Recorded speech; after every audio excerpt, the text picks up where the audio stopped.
A gente está muito acostumado que a gente deve ser de esquerda ou de direita, né? O, E aí a gente, se você quer defender os pobres, você é comunista, se você quer defender o pessoal dos bancos, dessa coisa, você é capitalista, enfim. E aí depois tem o liberalismo, o neoliberalismo, enfim, a gente está cheio de ismos e com grandes referências ainda a coisas que vêm a ideologias de século XIX. Francamente, as coisas estão mudando de maneira absolutamente radical. Os problemas, sim, pensar onde estão as necessidades mais prementes da sociedade. Eu fui entendendo que nos diversos países há diversas culturas e há diversas soluções, né? De certa maneira, tem um eixo comum. A gente tem que orientar a economia para as necessidades mais prementes da população. Isso é que faz funcionar, certo? Não é dizer que vamos enriquecer os ricos, né? Aqui chamava crescer o bolo, depois distribui, né? Ou seja, justifica você apropriar o dinheiro em cima, certo? Depois com esse distribui nunca chega, né? De certa maneira, eu hoje sou essencialmente um pragmático, ou seja, que a economia deve servir às populações e não a gente tentar se inserir na economia enfim, em particular com todo o sistema financeiro usado, né? Deixa eu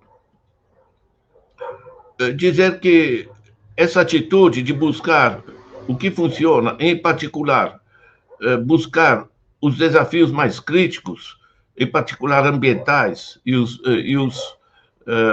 desafios sociais da desigualdade, esse é o eixo, gente, esse é o eixo. Tá? Eu vou entrar um pouco mais nisso, mas nós temos mais de 400 milhões de crianças hoje que estão em situação de pobreza extrema. São 400 milhões de crianças, como se a gente não pudesse, sabe, com tanta inteligência artificial, riqueza, bilionários, toda essa coisa, se a gente não pudesse resolver o problema de crianças que passam fome. Esse é um nível, certo?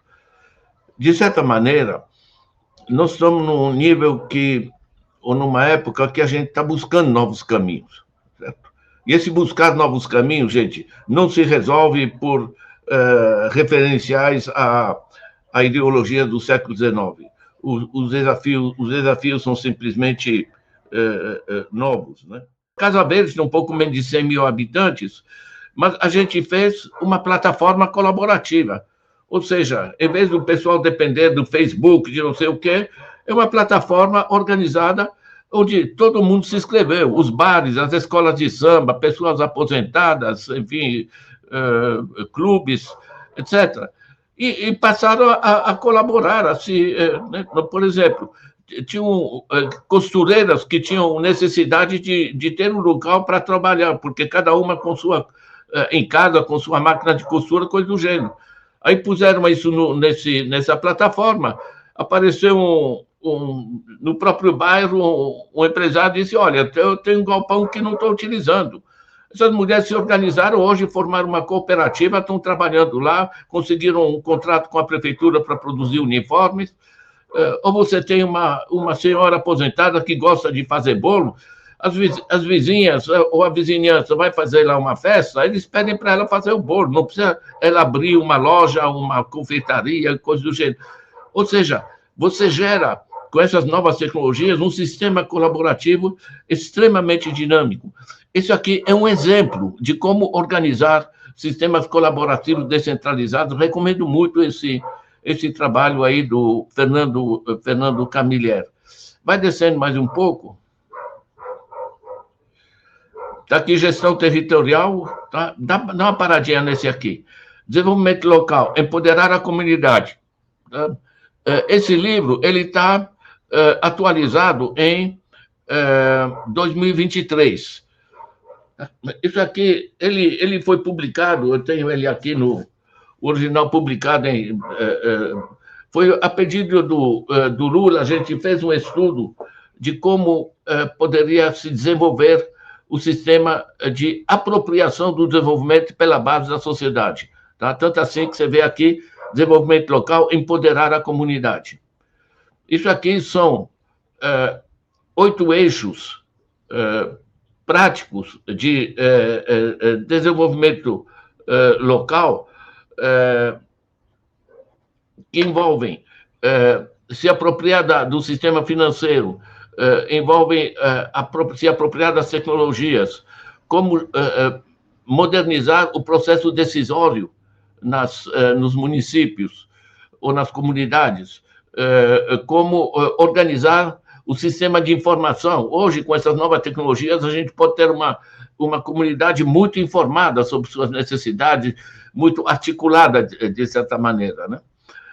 Sistema de informação, sistema de comunicação óbvios, né? Em particular, isso que eu mencionei, que são plataformas colaborativas ou plataformas cooperativas, né? Muita gente, eu pego um negócio prático, por exemplo, nos Estados Unidos, em Nova York, 9 mil motoristas cansaram do Uber, fizeram uma plataforma colaborativa, comunicam entre eles, online, com seus celulares, certo? E, em vez de pagar para Uber, eles que definem as regras do jogo e se apropriam do dinheiro que o cliente paga, em vez de pagar para uma Uber.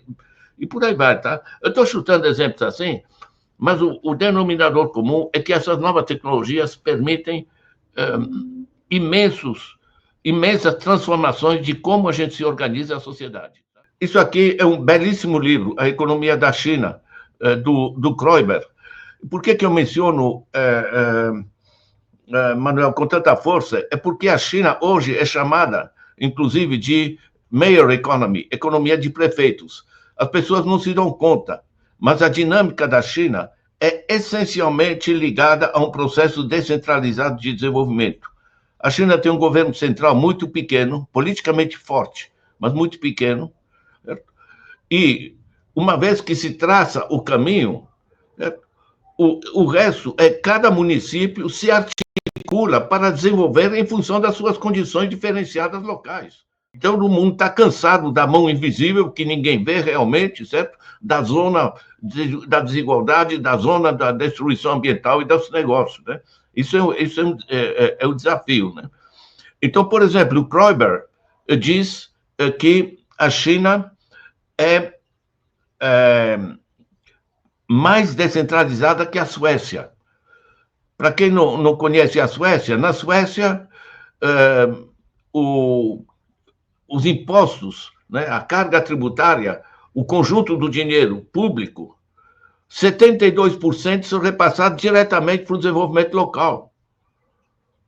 O que permite, sabe o quê? Quando o dinheiro está perto das pessoas que precisam dele, ele tende a se tornar usado não por megaprojetos de um deputado de não sei o quê, mas em função da necessidade das pressões, né? O pessoal precisa de outro tipo de escola, precisa de mais saneamento básico, ou o que seja. Tá? O conhecimento científico, que hoje é o principal motor de desenvolvimento, o conhecimento na China é considerado como um sistema de colaboração, não de competição. Então, uma pessoa que desenvolve uma nova tecnologia numa universidade determinada, ele recebe um bônus, recebe, enfim, a glória, vai falar das coisas, tal, aplausos, certo? Mas a ideia é repassada para o conjunto do sistema interuniversitário da China. Está me entendendo? Na China, ninguém está reinventando a roda, sem saber que já inventaram a coisa em outro canto. E o cara está sentado em cima de patente para ver quem quer comprar patente, entende? Isso é pré-histórico, né? Isso é muito interessante, né? Porque a ciência avança muito, mas as leis pertencem à era analógica, entende? Um negócio completamente desarticulado, né? Entende?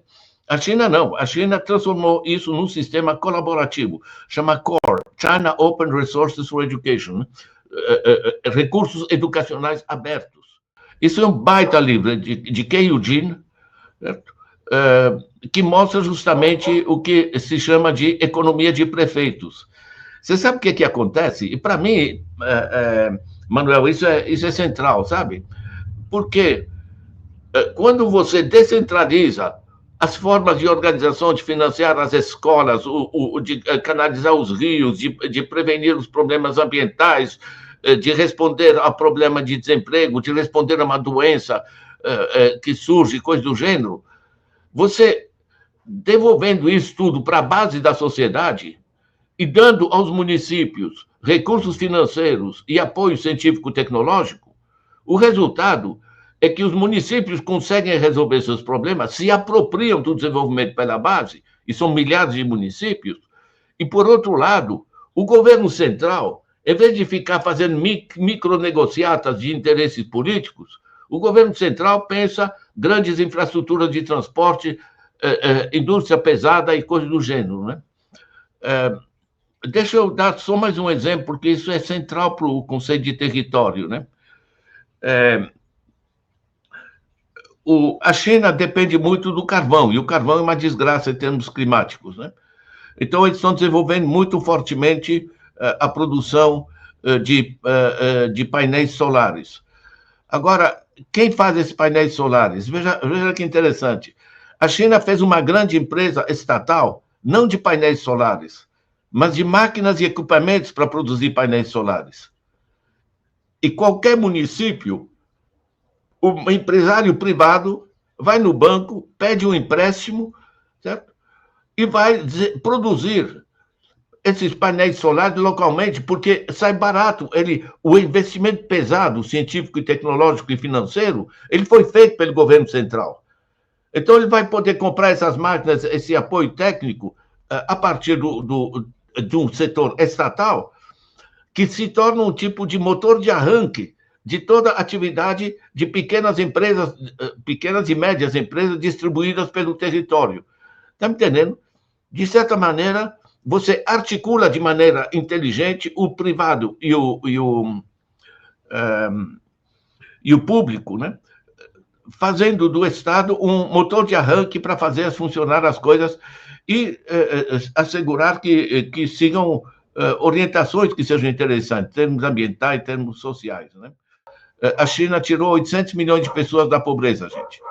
A China, em 1949, era uma China destruída. Ela carregou a guerra da Ásia contra o Japão. Quem carregou mesmo foi a China. Perdeu 13 milhões de homens nessa Segunda Guerra Mundial, certo?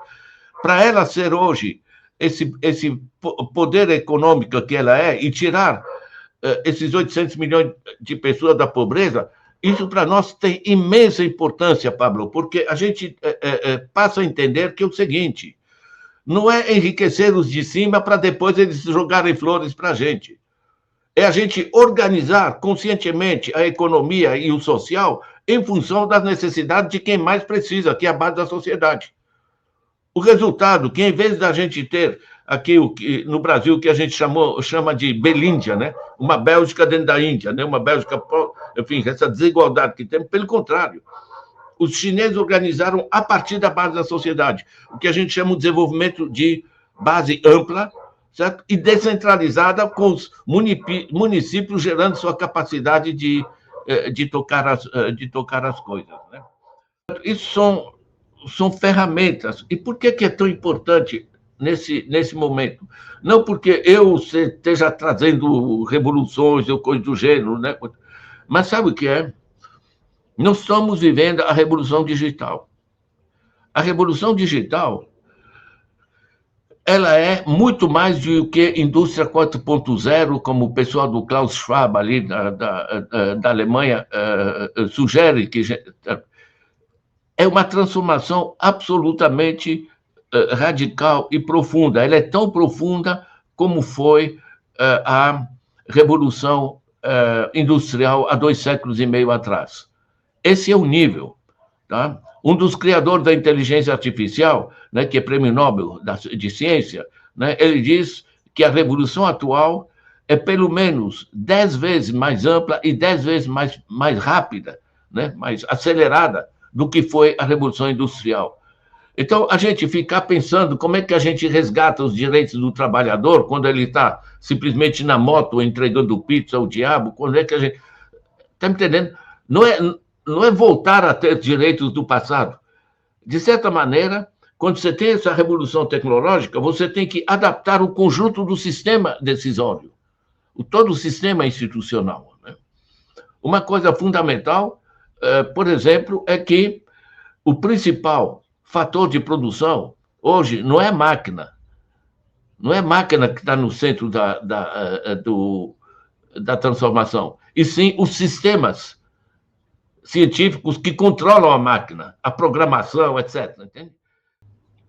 O conhecimento se tornou o principal vetor de transformação, de rearticulação ou reorganização da nossa sociedade. Isso transforma profundamente. O que acontece na sociedade do conhecimento? Vejam bem, na era industrial, se eu passo meu relógio para o Pablo, certo? Acabou meu relógio, entende? Ele tem meu relógio. Ou ele tem. Está me entendendo? Quando eu passo uma ideia para o Pablo, eu continuo com ela. Então, quando a China faz um sistema colaborativo de conhecimento, que todas as instituições repassam as ideias uns para os outros, o conjunto avança muito mais rápido. Eu recebi de Timor-Leste, um país pequeno, mas que fala português na Ásia, eu nunca estive lá. Mas eles leram no meu site o meu livrinho, que esse aqui, que é Tecnologias do Conhecimento para a Educação, né? Me mandaram um e-mail. Lemos o seu livro no site, queremos usar para formar professores. Pode? Eu respondi na hora, muito honrado, à vontade.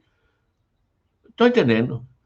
Ou seja, nós podemos colaborar no planeta e não ficar trancados em patentes. Tem Deus e o mundo. Um prêmio Nobel como o Stiglitz diz, olha, esse negócio de patentes, de copyright, de tentar travar o acesso ao conhecimento, isso é pré-histórico. Né? Isso é pré-histórico.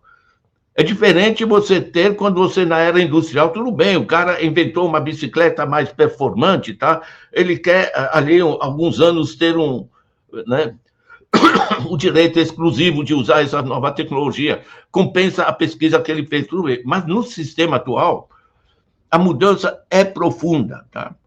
Isso, eu acho que muda, digamos, como a gente organiza a cabeça, entende? Tanto essa visão chinesa, que você articula o público e o privado como sistemas inteligentes articulados, quem faz melhor o quê, certo? Como também o conjunto do sistema conhecimento, em vez de ser baseado em eu proibir, eu esconder, né, as ideias, você fazer um sistema colaborativo, né? Colaborativo em vez da competição, da guerra de todos contra todos. Né?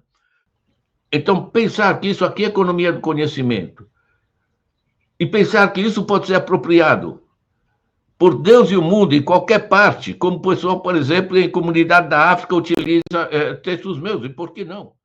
Gente, o contexto muda, tá? Economia do conhecimento, esse é o central, principal fator de produção, não é mais a máquina, é os sistemas que controlam a máquina, tá? Eu estou tentando dar vários aspectos, digamos, dessa transformação, mas tentando trazer uma ideia-chave que é o seguinte, é uma mudança estrutural, tá? É uma mudança sistêmica, é um outro modo de produção, certo? Em que a base tecnológica, ela transforma radicalmente o contexto de como a gente precisa se organizar, só que as superestruturas, né, as formas, leis, tudo isso aqui, ainda estão na pré-história. Né? É um novo sistema que está nascendo, que é o capitalismo industrial. Tá? França, 1780. Estão entendendo o processo? De certa maneira, em vez de a gente só acrescentar adjetivos ao que o capitalismo está mudando, é pensar que novo sistema está nascendo. Entende? Não é o velho que está se modernizando. Certo? É o novo que está nascendo. Isso aqui é uma mudança epistemológica, digamos assim, né? de mudança de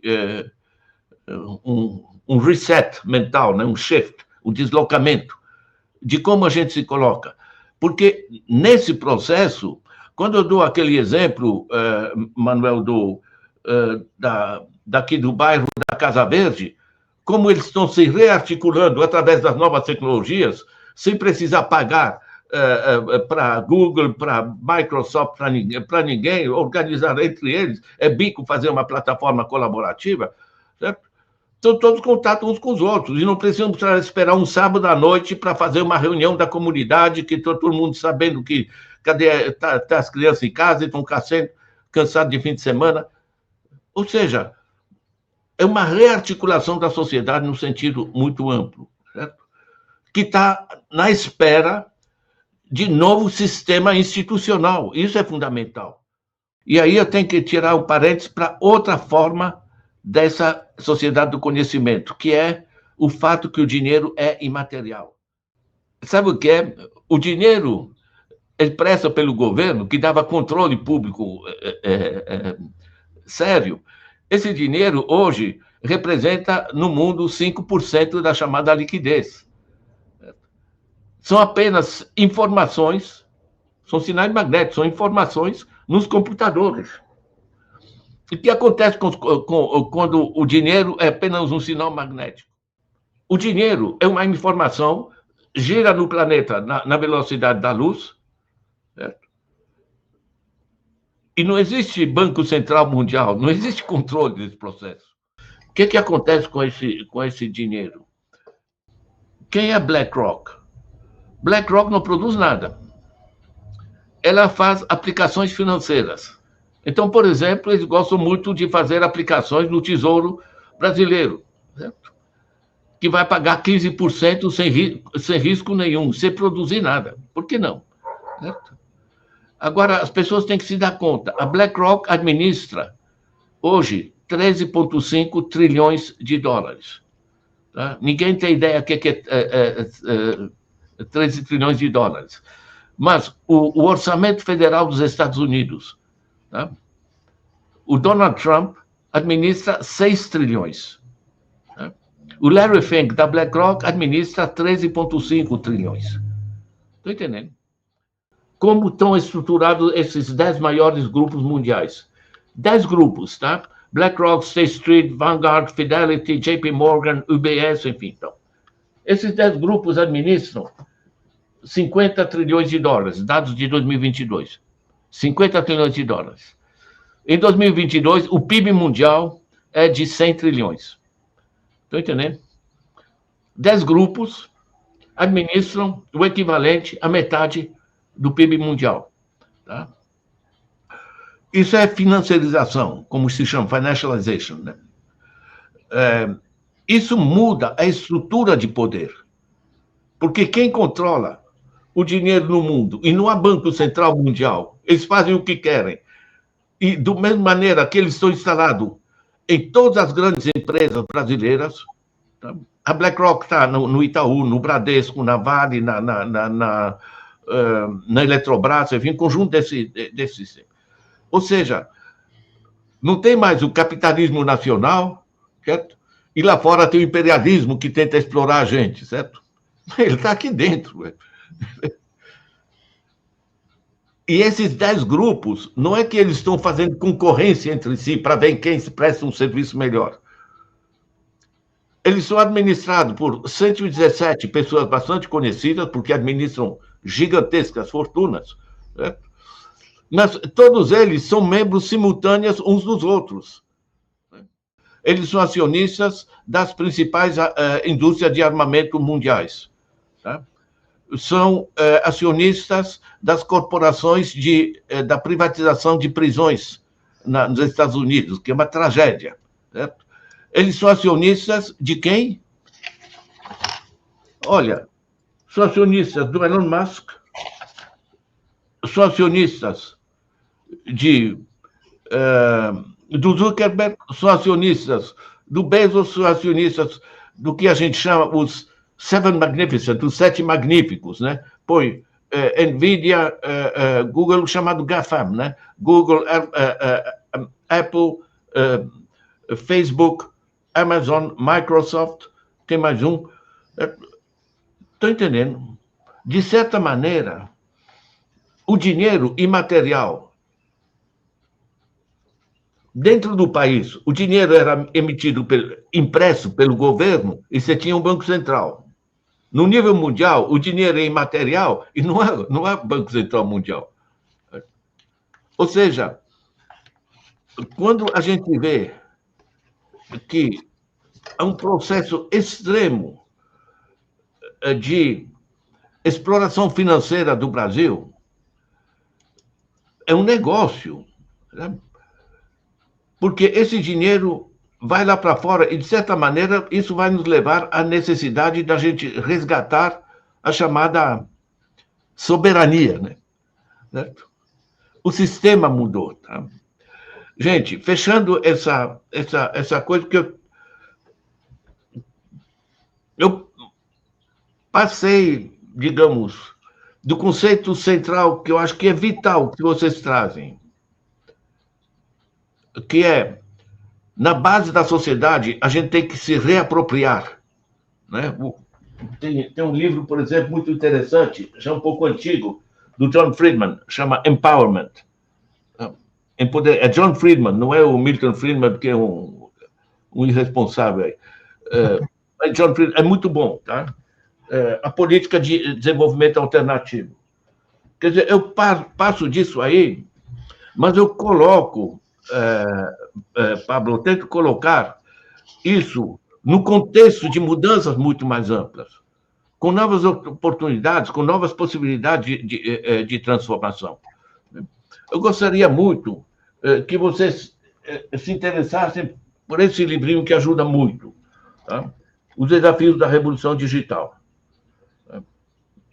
Esse livro é um livro pequeno, mas ele faz esse reset mental do contexto que a gente trabalha, tá? Esse livro ganhou o prêmio de livro de economia do ano, tá? Do Conselho Federal da Economia, tá? No Diário da União, etc. Enfim, ganhei prêmio e tal. Ajuda muito a entender. Eu não mencionei, mas na China o controle financeiro é rigoroso para assegurar que o dinheiro sirva para financiar coisas úteis e não para caras ganhar dinheiro com dinheiro, né? O que eu queria deixar como denominador comum, gente, o mundo está mudando de maneira extremamente acelerada, tá? Quando perguntaram para o Deng Xiaoping o que é a China, se é socialismo, estatismo, comunismo, enfim, todas essas coisas, né? O Deng Xiaoping disse o seguinte: quando você está atravessando um rio a pé, você vai tateando com os pés onde estão as pernas, né? As pedras, perdão. Ou seja, é um pragmatismo, mas que está articulado com uma visão essencial, que é o seguinte: eles não estão administrando uma situação, eles estão administrando um processo de mudança. Então, vão experimentando as mais diversas coisas, diversas articulações do público-privado, diversas formas de organização do sistema das políticas sociais, educação, etc. Certo? Ou seja, desenvolvem políticas, né, que se transformam num plano. Agora estão discutindo o 15º plano. É muito interessante, né? Gente, queria deixar essas ferramentas, ideias, isso bate de maneira diferente para cada um, segundo seus interesses, em que área está inserido, mas eu acho que...